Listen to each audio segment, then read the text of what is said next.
Ostentação, festas e talaricagem. Hoje eu vou falar um pouco sobre O Grande Gatsby, clássico da literatura norte-americana, escrito pelo F. Scott Fitzgerald e publicado originalmente em 1925. Sim, o mesmo ano de publicação do Mrs. Dalloway, da Virginia Woolf, que foi o último livro que eu falei aqui no canal. E olha que coincidência, são 2 livros que vão completar um século no ano que vem. Enfim, esse é um livro em que o narrador ele não vai ser exatamente o protagonista da história, mas acima de tudo uma grande testemunha do grande entreveiro que vai acontecer ali naquelas acomodações de luxo. A história vai começar então quando esse narrador, que é o Nick Carey, ele é um jovem ali do centro-oeste americano, ele vai morar em Nova York e passa então a trabalhar como corretor na bolsa.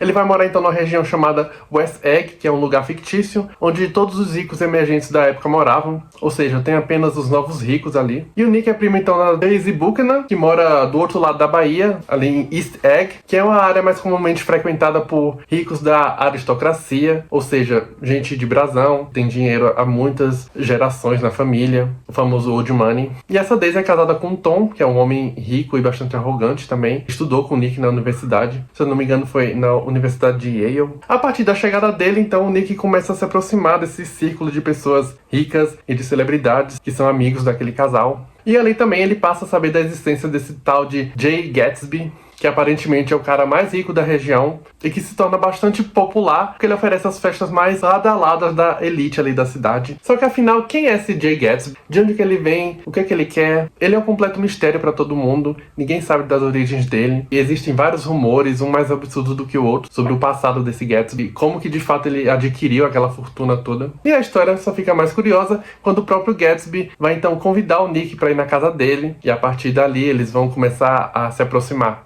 Eu passava minhas noites de sábado em Nova York, porque aquelas suas festas cintilantes e deslumbrantes estavam tão vívidas em minha memória que ainda era possível ouvir a música e os risos remotos e incessantes de seu jardim. Esse então é basicamente o começo do Grande Gatsby. O que acontece então é que o Gatsby e a Daisy, né, a prima do Nick, eles tiveram um caso amoroso muito intenso no passado, só que foi um caso que não deu certo porque o Gatsby era pobre e enfim, eles não puderam ficar juntos. E agora o Gatsby voltou como um barão super rico e ele quer a Daisy de volta a todo custo. Só que a gente tá falando aqui de gente rica que não tem muita perspectiva de vida e o que é mais triste é que o Gatsby, ele sempre me parece estar muito focado em reviver um passado que lhe foi roubado, ignorando ou nem ao menos percebendo que a própria Daisy já não é mais a mesma pessoa também. Muito mais do que uma paixão, ele tá realmente obcecado por ela mesmo. Então, eu acredito que mais do que qualquer outra coisa, esse romance aqui, ele vai tratar de como que é impossível retornar ao passado ou tentar recuperar o tal do tempo perdido. Esse é um livro também que vai falar bastante sobre esse tal do American Way of Life, esse estilo de vida de luxo, de prazeres mundanos, típicos dos anos 20 dos Estados Unidos. O Fitzgerald vai descrever muito bem como que era aquele universo, como que eram aquelas pessoas, como que era aquele tempo de efervescência da Nova York, da época de ouro do jazz. Esse seria então um romance sobre esse sentimento nostálgico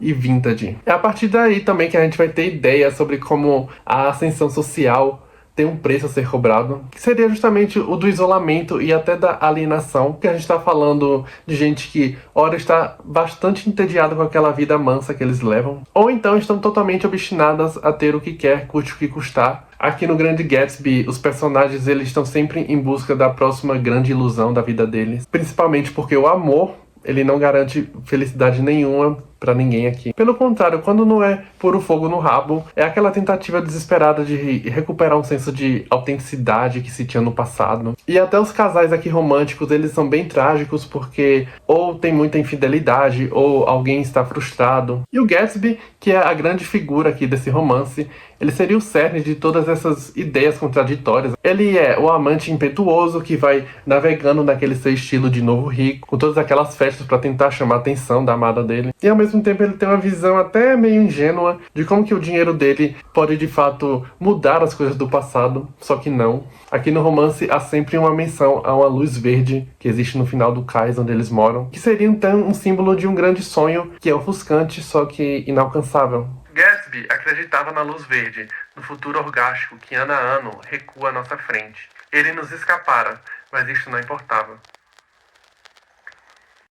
Esse livro talvez seja uma das obras que melhor ilustra esse zeitgeist da época, ali dos anos 20, de como essas pessoas abastadas dessa Nova York viam a vida como uma festa ininterrupta. A gente sabia que anos mais tarde aconteceria ali a queda da bolsa, né? E a Grande Depressão nos Estados Unidos. A gente vai ver como que essa vida de luxo era uma forma também de varrer para debaixo do tapete questões não resolvidas sobre a sua própria vida, sobre o seu passado e os seus sentimentos. O próprio Fitzgerald, ele fazia parte desse círculo. Ele é a esposa dele, a Zelda. Eles eram meio que celebridades e são símbolos aqui deste período. Afinal, ele realmente escreveu esse livro aqui com conhecimento de causa. E o interessante é justamente como que ele escolhe narrar isso através do olhar de um outsider, como é o Nick, que é um olhar que vai imprimir esse deslumbre e essa sensação de novidade, aquele mundinho dourado. Só que assim, esse é um livro que desde o começo ele já tem esse tom de tragédia anunciada. Você sabe que as coisas não vão terminar muito bem. E eu já havia lido ele há algum tempo e eu não lembrava tanto assim do final. Só que realmente não dá pra dizer que ele vai te pegar de surpresa.